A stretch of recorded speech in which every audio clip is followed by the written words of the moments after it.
I'm Elsa, a 28-year-old graphic designer living in the sprawling suburbs of Atlanta, Georgia. My life's a blend of late-night Photoshop sessions, video calls with my husband, Emmett, who's always off on some film shoot, and dodging the sharp edges of my mother-in-law, Judith. From the moment I met her, I knew she saw me as an intruder, someone who stole her son's loyalty. Her fake smiles and backhanded compliments never fooled me, but I kept the peace for Emmett's sake. He's a sound engineer, always jetting off to exotic locations, and I've learned to roll with his absences, finding comfort in my routine and our cozy home. But one morning, everything I thought I could handle about Judith came crashing down, and I found myself fighting a battle I never expected. It started with a family trip to the Bahamas, one of those rare perks of Emmett's job. He'd invited me, his parents, and me to join him on location for a week of sun and sightseeing. I was thrilled, not just for the turquoise waters, but for the chance to spend real time with Emmett. Judith, of course, acted like she was doing me a favor by coming along, dropping hints about how some people don't appreciate family time. I bit my tongue, focusing on the packing list and the promise of a break from Atlanta's humidity. We got to Hartsfield-Jackson Airport early, a small victory given the morning traffic. I was in charge of logistics, counting bags like a drill sergeant to make sure nothing got left behind. Judith, as usual, hovered, her perfume stinging my nose as she muttered about my overzealous organization. At the baggage counter, she asked me to handle the check-in while she grabbed coffee. I separated my carry-on from the checked luggage, asked her to do the same, and told her to head to security. Simple enough, right? I was meticulous, double-checking every tag before handing the bags over. Everything was in order, and I felt a flicker of pride for keeping it together despite her hovering. After dropping the luggage, I breezed through security, scanning the crowd for Judith. I spotted her near the gate, pacing like she'd lost something. When I caught up, her face was flushed, her voice sharp. "My handbag's gone," she snapped, clutching her purse. "The one with my diabetes meds. I can't board without it." Her eyes darted, and I sensed something off, but I pushed it aside. Maybe she was just stressed. I told her to breathe, suggesting she might have mixed it up with the checked bags. She shook her head, insisting she couldn't remember, and begged me to check the baggage counter. I sighed but nodded, not wanting to escalate things before the trip even started. Back at the counter, the attendant was no help. "Everything's processed, ma'am. No extra bags or lost items." I even asked about overweight luggage, thinking maybe her bag got flagged, but nothing. Defeated, I headed back towards security, my stomach knotting with frustration. That's when two officers stopped me, their faces stone cold. "Ma'am, we need you to come with us." My heart dropped. "What's this about?"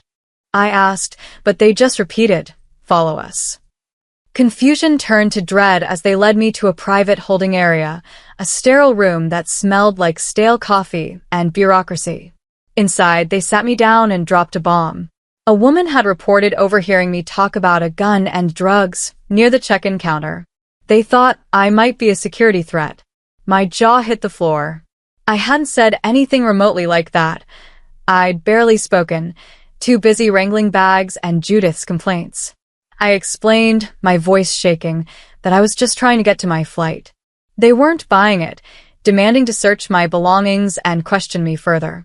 For 18 hours, I sat in that room, answering the same questions, watching them comb through my purse, my phone, even my sketchbook.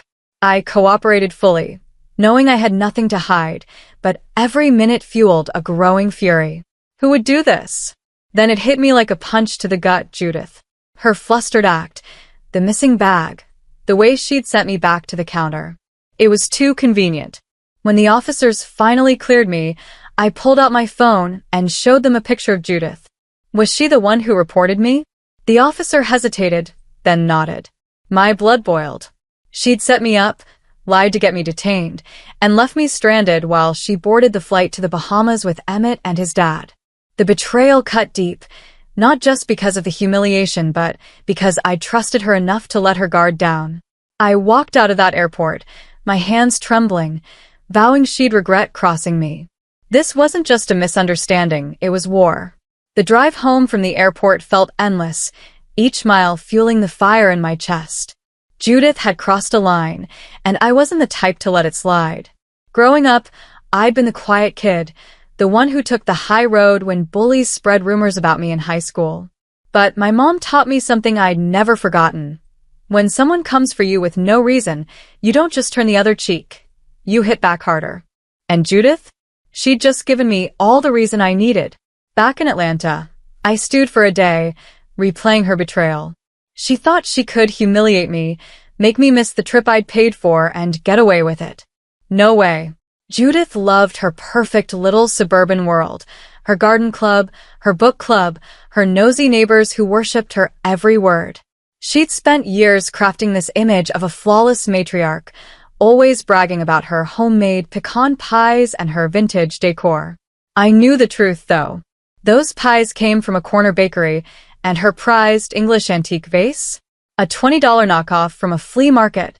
I'd kept her secrets to keep the peace, but that was over. I started planning. Judith was hosting her annual neighborhood potluck the next week, a chance for her to show off. I'd been to a few of these, dragged along by Emmett when he was in town, and I knew how her friends ate up her stories. This time, I'd be the one serving the truth. I RSVP'd with a smile, bringing a tray of cookies I'd baked myself, no store-bought nonsense. The night of the potluck, Judith's backyard was buzzing with her usual crowd, all sipping sweet tea and fawning over her. I waited for the perfect moment when she was holding court, boasting about her from scratch lemon bars. I chimed in casual as could be. Oh, those are from Sweet Peach Bakery, right? I saw them in the case last week. The chatter stopped. Judith's face froze, her smile twitching. I didn't stop there. I pointed to her vase, the one she claimed was a rare find from London. Funny, I saw one just like it at the Marietta flea market. Great deal, huh? Laughter rippled, but it wasn't kind. Her friends exchanged looks, and I could see the cracks forming in her perfect facade. That felt good, but it wasn't enough. Judith had tried to ruin me, and I needed her to feel the same sting. Back home, I wrestled with my next move. Emmett had once let slip something he'd heard on set. Judith had been cozy with a sleazy assistant director during a shoot in Elzami a while back. He'd begged me not to tell his dad, not wanting to blow up their marriage. At the time, I'd agreed, but now, all bets were off. I waited until my father-in-law got home from a shift at the garage. He was a good man, quiet, always tinkering with car parts to avoid Judith's drama. When I told him about the affair, his face crumpled. I laid it all out. How Emmett's coworker caught them in a trailer, how Judith thought she was untouchable. I hated seeing him hurt, but I couldn't let her skate by, not after what she did to me. The fallout came fast. Judith called Emmett before she got back, spinning a lie that I'd bailed on the Bahamas trip because I was tired of chasing him around. My heart sank when Emmett called me, his voice tight with doubt. Elsa, is that true? You didn't want to come? I spent hours reassuring him, pouring out my love for our life together, explaining the misunderstanding at the airport without diving into the ugly details. I didn't want to hurt him more, not yet. But inside, I was seething. Judith thought she could drive a wedge between us, and that made me even more determined to see her world unravel. I knew she'd come for me when she got home, and I was ready to face her, no matter how messy it got. A few days later, I was in my kitchen, sketching a logo for a client, when the doorbell rang like a warning shot. I opened it to find Judith standing on my porch, her face twisted with fury. She didn't wait for an invitation, shoving past me into my living room. You little snake, she spat, her voice shaking. You think you can ruin my life and get away with it? Her eyes burned with a rage I'd never seen, but I wasn't scared. I was ready. All the years of her snide remarks, her attempts to undermine me, and now the airport stunt boiled up inside me.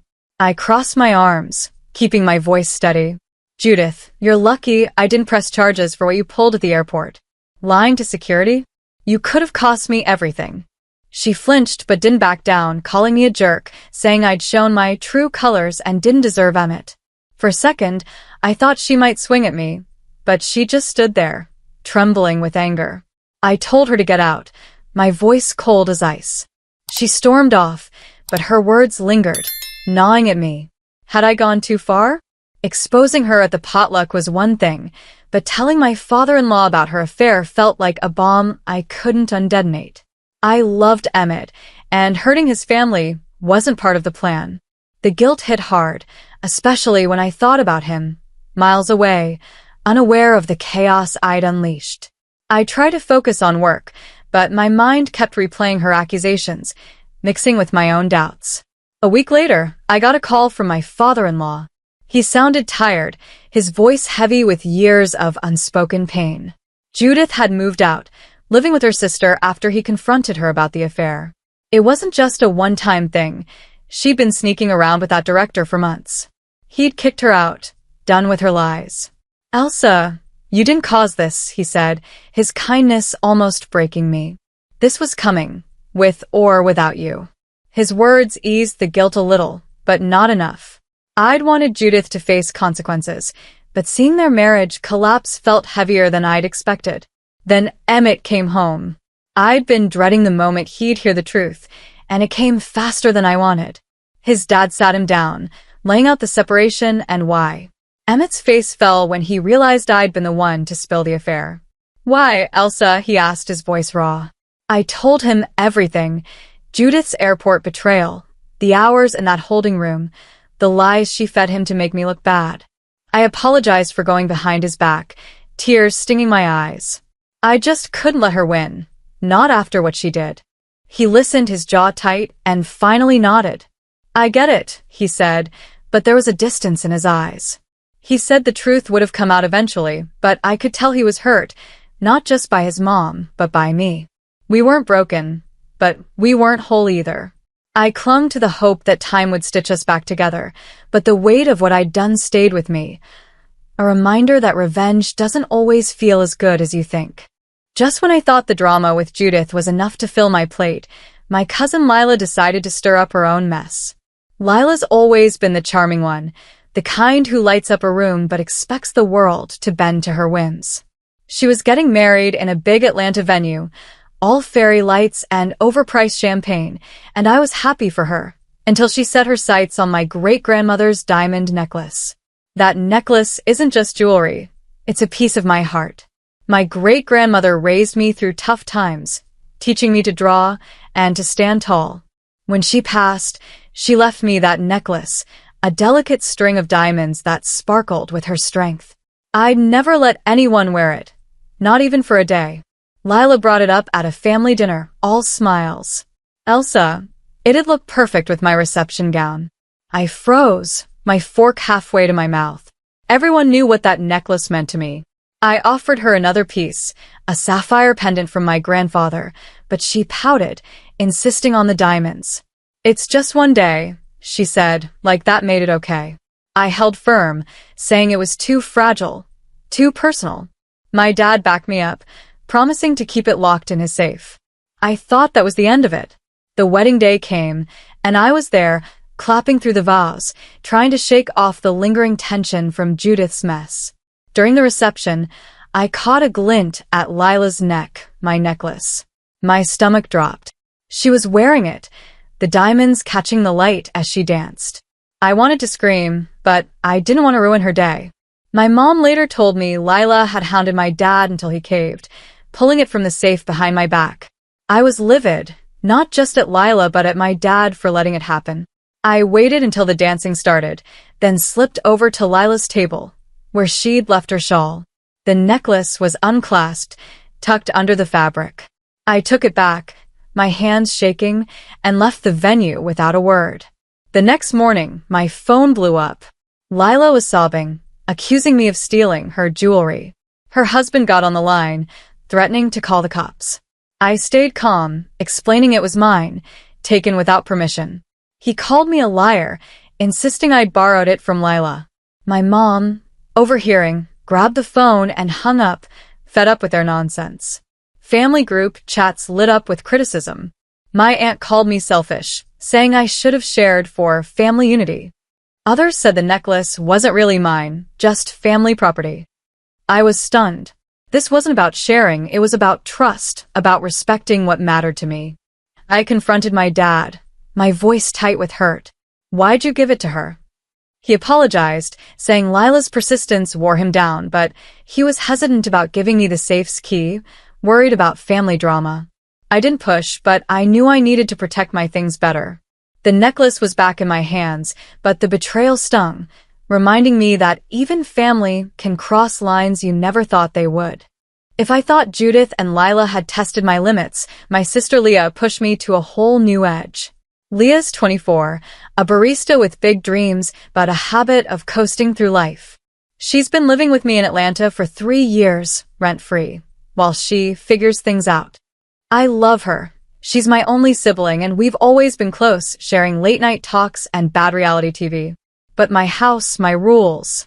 One big one, no overnight guests, especially strangers. It's not about being controlling, it's about safety. A few years back, when I was in college, someone tried to break into my apartment while I was home alone. The creak of the window, the shadow moving outside, it left me shaken, paranoid about who's in my space. Leah knew this, knew how it changed me, but she still crossed the line. It happened one morning when I woke up earlier than usual, my body still wired from the Judith and Lila dramas. I shuffled to the kitchen and froze. There was an extra pair of sneakers by the door, men's, not mine or Leah's. My heart raced, that old fear clawing at me. I found Leah in her room, whispering with some guy I'd never seen. When he left, I confronted her. "Who was that, Leah? You know my rule." She shrugged, all casual. "Just a friend. I thought you were asleep." Her nonchalance lit a fire in me. I told her how disrespectful it was, how it made me feel unsafe in my own home. She rolled her eyes, saying I was overreacting, but I wasn't budging. "Do it again and you're out," I said, hating how harsh it sounded but meaning every word. Our mom called later, taking Leah's side. "She's young, Elsa. Let her have fun." I couldn't believe it. Fun? This wasn't about fun, it was about trust, about knowing I could sleep without worrying about strangers in my house. I told Leah she had to move back with Mom if she couldn't respect my boundaries. It hurt, seeing her pack up, her face a mix of anger and guilt. But I couldn't keep enabling her, letting her treat my home like a hotel. She moved out a week later, and our talks have been short since, all surface, no depth. Mom keeps pushing me to fix things, but I'm done feeling guilty for protecting my peace. Looking back, I see where I stumbled. With Judith, I let anger drive me, and it cost me more than I expected. Emmett's trust, my father-in-law's pain. With Lila, I held my ground but lost a piece of family harmony. With Leah, I learned that love doesn't mean saying yes to everything. Setting boundaries isn't easy, especially when it's family, but it's how I keep my world from unraveling. Each fight taught me something about myself, about how far I'll go to stand up for what's mine. I'm still figuring out how to balance strength with forgiveness, but I know one thing. I'm not the quiet girl who takes it anymore. I'm Elsa, and I'm done letting anyone walk over me. To everyone who's followed this messy journey, thank you. You've stuck with me through betrayals, battles, and hard-won lessons. If my story hit you, if it made you cheer or cry, or want to scream at the screen, hit that subscribe button.